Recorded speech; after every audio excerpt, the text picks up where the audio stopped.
ዛሬ ባርሴሎናን በሌላ መንገድ እናያታለን። ብዙ ሰዎች ባርሴሎና ሲሉ እግር ኳስ፣ የባህር ዳርቻ ወይም ፓርቲ ያስባሉ። ግን ይቺ ከተማ ከ2000 ዓመት በላይ ታሪክ አላት። ዛሬ እኔ ያየሁትን በጣም የሚገርም ቦታዎች፣ ከኋላቸው ያለውን ታሪክ እና ለምን ዓለም አቀፍ ታዋቂ እንደሆነች እናያለን።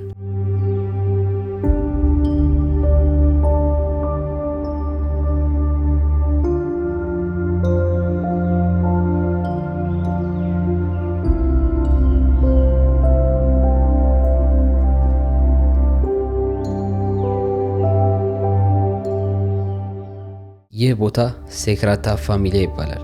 ባርሴሎና ውስጥ በጣም ታዋቂ ህንፃ ነው። ይህ ቤተ ክርስቲያን የነደፈው አንቶኒ ጓዲ የተባለ ታዋቂ አርክቴክቸር ነው። ኮንስትራክሽኑ በ1882 ላይ ተጀመረ። አስቡት፣ ከ140 ዓመት በላይ እየተገነባ ነው። ጓዲ በተፈጥሮ በጣም ይነሳሳ ነበር። ስለዚህ የህንፃው ዲዛይን ዛፍ፣ አበባ፣ ተፈጥሮ ያስታውሳል። ከውስጡ ሲገቡ እንደ ፎረስት ያለ ስሜት ይሰጣል።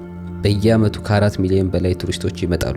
ባርሴሎና ኢኮኖሚ ላይ በጣም ትልቅ ኢምፖርታንት አለው። ጓዲ ራሱ ግን ህንፃው ሙሉ ሲጠናቀቅ አላየውም። በ1926 ላይ አክሲደንት ደርሶበት ሞተ።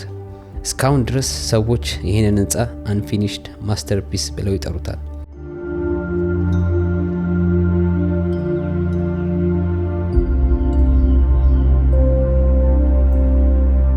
ይህ ደግሞ ማውንቲክ ኤሪያ ነው። እዚህ ያለው ማጂክ ፋውንቴን በ1929 ላይ ተመሰረተ። በዚያን ጊዜ ባርሴሎና ኢንተርናሽናል ኤግዚቢሽን ተብሎ ትልቅ ዓለም አቀፍ ኢቨንት ነበር። ስፔን ለዓለም ሞደርን ካንትሪ መሆን ማሳየት ፈለገች። ፋውንቴን ውሃ፣ ላይትና ሙዚቅ በማቀላቀል በዚያ ዘመን ፊቸሪስቲክ ቴክኖሎጂ ነበር። ከፊት ያለውን ናሽናል አርት ሙዚየም ስፔን ውስጥ ከታላላቅ ሙዚየም ውስጥ አንዱ ነው። በዚህ ቦታ ላይ ቆሜ ስመለከት ባርሴሎና ምን ያህል ታሪካዊ ሞደርን ሲቲ እንደሆነች በግልጽ ይታያል። ኤቭሪዌር ሂዱ፣ በቃ የተለያየ ቢልዲንግ ያለውና ማለት ከፋ እንደውም ፓሪስ እንደዚህ አልጎበኘኋትም ብዬ ያሰብኩ ግራ ገብቶኝ። መቀመጫ ኤቭሪዌር ነው። take a break. Yeah, better. We're going to go up there.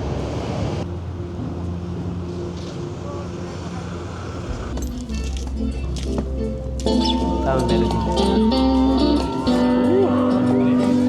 Barcelona just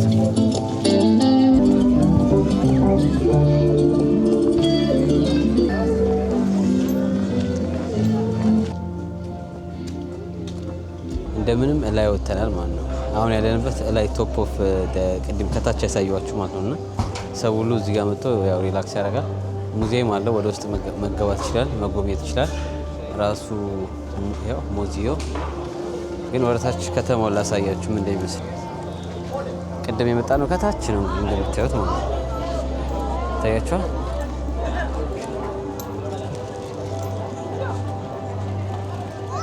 ከታች ነው ከዛ የመጣ ነው ከዛ ታች ማለት ውስጡ እንዴት አባቱ እንደሚያምር አትጠይቁኝ።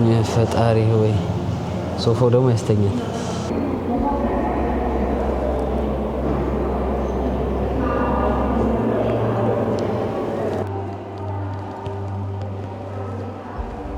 ከአንድ እስከ 10 ስልሰጣችሁት ይሄን ቦታ እውነት ባርሴሎና ከመጣሁበት ደግሞ በጣም ቶፕም ብዬ የማስበው ቦታ ይሄ ነው።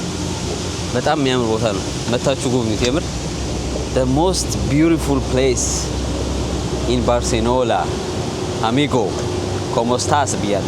Come to Barcelona. ጓደጌ ደንግጧል።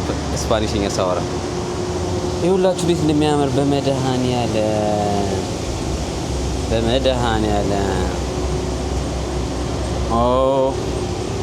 እውነት በጣም ነው የተመቸኝ። በጣም ማለት ነው። እውነት አልገባችሁ በአካል ብትመጡ እንዴት አባቱ እንደሚያምር አትጠይቁኝ እንዴት እንደሚያምር።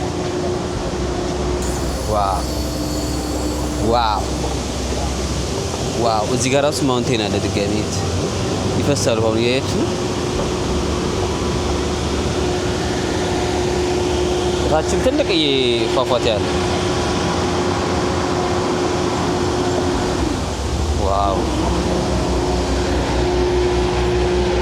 ይኸውላችሁ እዛ ጋር የቻይና እንትን አይመስልም? ቻይና ታውን እዛ ጋር ይኸውላችሁ። ውሃው ደግሞ ድጋሚ እዚህ ጋር ራሱ አለው። ፏፏቴውን እያያችሁ ነው።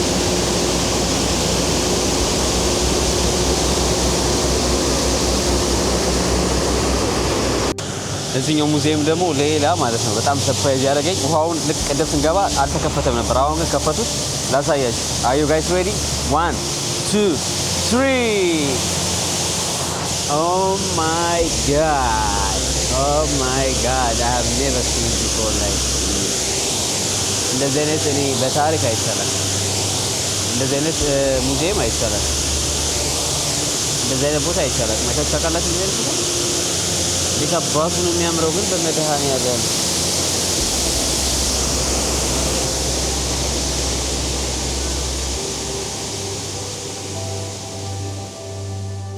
ይህ ባርሴሎና ካቴድራል ነው። ከ700 ዓመት በፊት ተገንብቷል። ኮንስትራክሽኑ በ1298 ላይ ተጀመረ። በዚያን ጊዜ ባርሴሎና በዩሮፕ በጣም አስፈላጊ ትሬዲንግ ሲቲ ነበረች። ጎቲክ ስታይል አርኪቴክቸር ያለው ይህ ህንፃ ዳርክ፣ ድራማቲክ እና ማጀስቲክ ስሜት ይሰጣል። አንድ ኢንተረስቲንግ ፋክት፣ ካቴድራል ውስጥ 13 ገጽ አሉት። እነሱም 13 ይር ኦልድ ሳንቲ ኦላኒን ይወክላሉ። በጥንት ዘመን ይህ ቦታ ሪሊጅን ብቻ ሳይሆን ፖለቲክና ሶሳይቲ ሴንተር ነበር።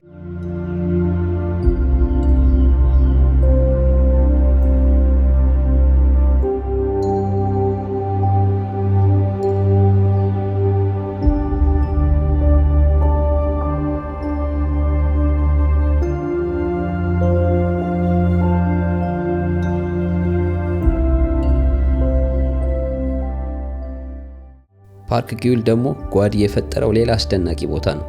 መጀመሪያ ዌልዝ ፒፕል የሚኖርበት ሌክ ጄሪ ኔበርሁድ ለማድረግ ታስቦ ነበር፣ ግን ፕሮጀክቱ አልተሳካም። ከዚያም በኋላ ፐብሊክ ፓርክ ሆነ።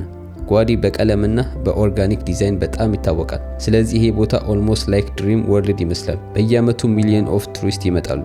ኢንስታግራም ላይ በጣም ከፌመስ ስፖት አንዱ ነው።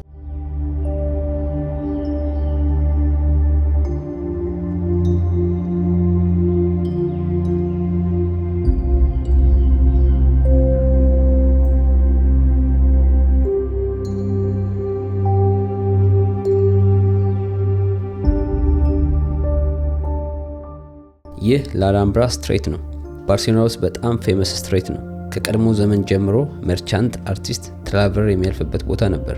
ዛሬም 24/7 ህይወት ያለበት ቦታ ነው። እዚህ ሲሄዱ የባርሴሎና ኤነርጂ በቀጥታ ይታያል። ስትሬት ፐርፎርማንስ፣ ሚውዚክ፣ ፉድ፣ ቱሪስት፣ ሁሉም ሚክስ ቱጌዘር ያለ ስሜት አለው።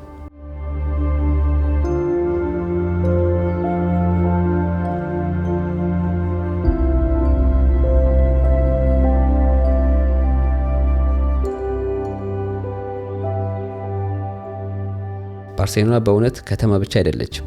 ታሪክ፣ አርት፣ ካልቸር፣ አርኪቴክቸር ሁሉንም በአንድ ላይ የያዘች ከተማ ናት። እኔ ፐርሰናሊ ሴግራታ ፋሚሊያ እና ሞጆስቲክ በጣም አስደንቁኝ። እናንተ ደግሞ የትኛው ፕሌስ በጣም ወደዳችሁት? ኮሜንት ላይ ጻፉልኝ። ቪዲዮ ከተመቻችሁ ላይክ አድርጉ፣ ሰብስክራይብ ደግሞ እንዳረሱ። በኔክስት ቭሎግ እንገናኝ። ፒስ አውት። ሳውንድ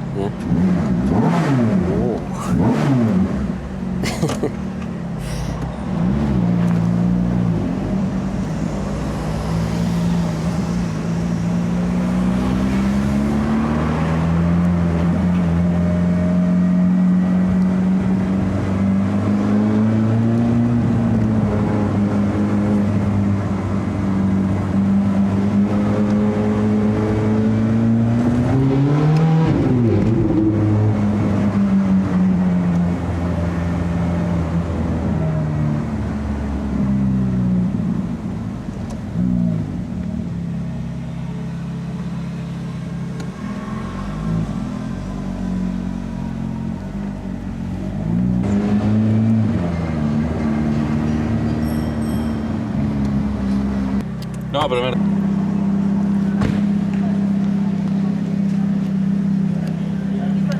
Yeah, I like it.